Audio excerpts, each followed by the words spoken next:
In the modern digital era, it takes only seconds for a lifetime of work to collapse, especially in a world driven by social media. For one iconic television personality, a single post was enough to destroy everything she had spent decades building.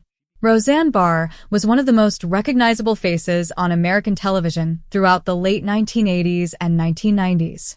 Her revolutionary sitcom, Roseanne, depicted a working-class family with emotional realism, humor, and cultural authenticity that connected deeply with millions of viewers. She became a representative voice for ordinary Americans and remained culturally relevant long after the original series concluded.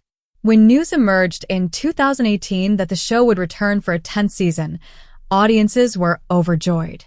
The revival launched with enormous success, attracting more than 18 million viewers for its premiere episode. It felt like the perfect return, combining beloved characters with new storylines that reignited public affection. However, only weeks after the season ended, the comeback collapsed in a highly public and dramatic fashion. In May 2018, Barr shared a tweet about a former advisor to President Obama using language that was widely viewed as offensive and unacceptable.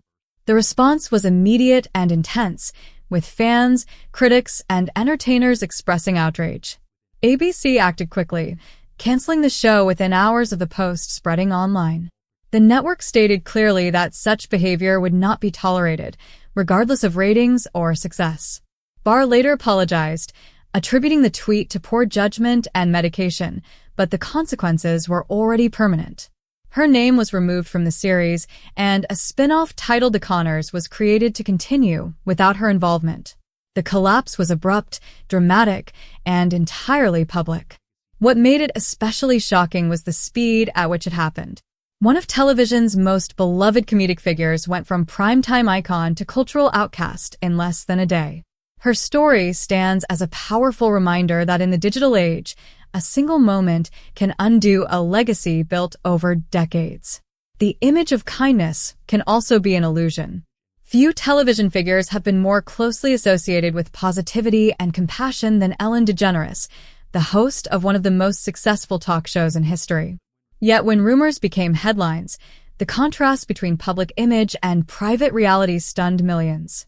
For nearly 20 years, Ellen DeGeneres dominated daytime television. Her program, The Ellen DeGeneres Show, was built on laughter, generosity, celebrity interviews, and the famous message, "Be kind."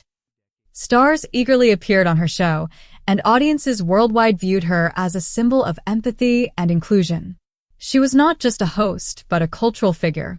Beneath the cheerful persona, however, long-standing whispers circulated about behind-the-scenes conduct. In 2020, those whispers exploded into public scrutiny when a BuzzFeed investigation published anonymous testimonies from current and former employees describing a work environment defined by fear, intimidation, and inappropriate behavior from senior producers. The show's brand of kindness directly contradicted the toxic culture described by staff. The situation escalated rapidly. Public figures who had worked with Ellen began sharing uncomfortable experiences, and audiences revisited past interviews where guests appeared uneasy or mistreated. The host, once praised for joy and progress, suddenly became a controversial figure. 3 top producers were removed, and Ellen issued a public on-air apology at the start of the following season. Many viewers felt the apology lacked sincerity and accountability. Ratings dropped sharply, marking one of the steepest declines in daytime television history. Eventually, Ellen announced the show would end in 2022, closing a significant cultural chapter. For many, it wasn't just the end of a program, but the collapse of a carefully constructed public persona. Her downfall wasn't caused by a single incident, but by the slow unraveling of an image that millions had trusted. One of the most infamous deceptions in music history belongs to Milli Vanilli. In the late 1980s, the duo took over the global music scene, dominating charts, award shows, and fan culture. Their image was striking, their sound addictive, and their rise seemed unstoppable. Milli Vanilli, formed by Rob Pilatus and Fab Morvan, became an international sensation with their debut album Girl You Know It's True. The album produced multiple chart-topping hits, sold millions of copies, and earned them a Grammy Award for Best New Artist in 1990. With synchronized dance routines, bold fashion, and catchy pop melodies, they appeared destined for long-term success. But behind the fame was a carefully hidden deception. Unknown to fans, neither Rob nor Fab actually sang on the recordings. Their vocals were performed by studio singers, while they were selected primarily for their appearance rather than their voices. Their producer, Frank Farian, orchestrated the entire illusion, managing the deception as the group rose to fame. The truth began to surface after a technical malfunction exposed their lip-syncing during a live performance. Doubts grew, and eventually Farian publicly revealed the truth. The consequences were immediate and devastating. Their Grammy Award was revoked, the only time in history that had ever happened. They faced lawsuits, public ridicule, and intense media scrutiny. Rob and Fab attempted to rebuild their careers using their real voices, but public trust was already broken. The music industry offered no forgiveness. Their story shifted from success to tragedy, especially for Rob Pilatus, who endured years of personal struggles before his death in 1998. The Milli Vanilli scandal remains one of the most dramatic collapses in music history, not only because of a deception, but because of how quickly the world turned on two performers trapped in a system larger than themselves. The internet created a new kind of fame, and Shane Dawson became one of its earliest stars. Built not by studios but by clicks and views, online celebrity can rise instantly and disappear just as fast. Shane Dawson began as a YouTube pioneer, first known for sketch comedy and later for highly produced documentary-style series that attracted millions of viewers. Over more than a decade, he developed a reputation as relatable, creative, and emotionally open. Collaborations with major creators and ventures into beauty products expanded his influence far beyond YouTube. To fans, he represented authenticity in a polished digital world. But in 2019, his past began resurfacing. Old videos containing offensive jokes, impersonations, and disturbing content were rediscovered. What had once been dismissed as edgy humor now appeared deeply problematic. As public values changed, scrutiny of his earlier work intensified. The situation escalated in 2020 when beauty influencer Toddy Westbrook accused Shane and Jeffree Star of manipulation and behind-the-scenes schemes within the beauty community. She claimed they fueled drama for personal gain and pressured her to attack another influencer.